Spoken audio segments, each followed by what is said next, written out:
হযরত শাহজালাল আন্তর্জাতিক বিমানবন্দরের তৃতীয় টার্মিনালের শতভাগ নির্মাণ কাজ শেষ হলেও দেখা দিয়েছে নানা সংকট।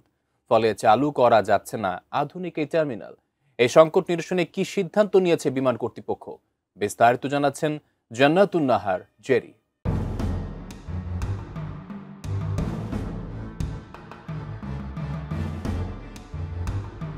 2025 সালের ডিসেম্বরে হযরত শাহজালাল আন্তর্জাতিক বিমানবন্দরের তৃতীয় টার্মিনাল সম্পূর্ণ চালু হওয়ার ঘোষণা থাকলেও মোবাইল নেটওয়ার্ক ও ইন্টারনেট ব্যবস্থা না থাকার কারণে তা সম্পূর্ণভাবে চালু করা যাচ্ছে না। আন্তর্জাতিক যাত্রীরা ফোন করতে গেলে সিগন্যাল পাবে না, ডাটা প্যাকেজ কাজ করবে না, এমনকি আন্তর্জাতিক রোমিংও ব্যাহত হবে। এটি শুধু অসুবিধা নয়, নিরাপত্তা এবং জরুরি যোগাযোগের জন্য ঝুঁকিও।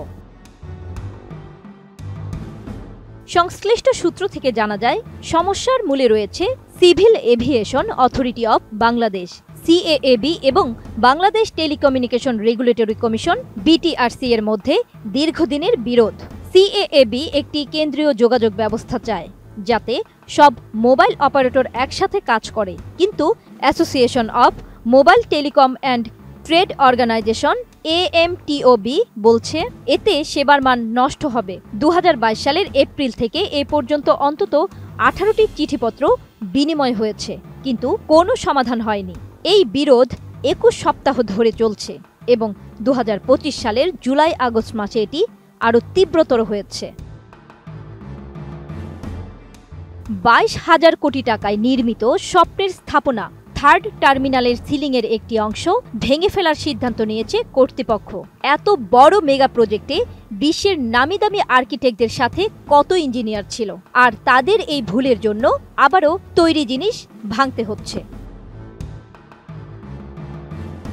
ম্যাক্স, দেশের সবচেয়ে শক্তিশালী 52.5 এন গ্রেডের পিসিসি সিমেন্ট। এই টার্মিনাল নির্মাণে জাপানের সহায়তায় 21,398 কোটি টাকা ব্যয় হয়েছে, যার মধ্যে Japan international cooperation agency JICA থেকে 16,000 কোটিরও বেশি ঋণ সাহায্য এসেছে।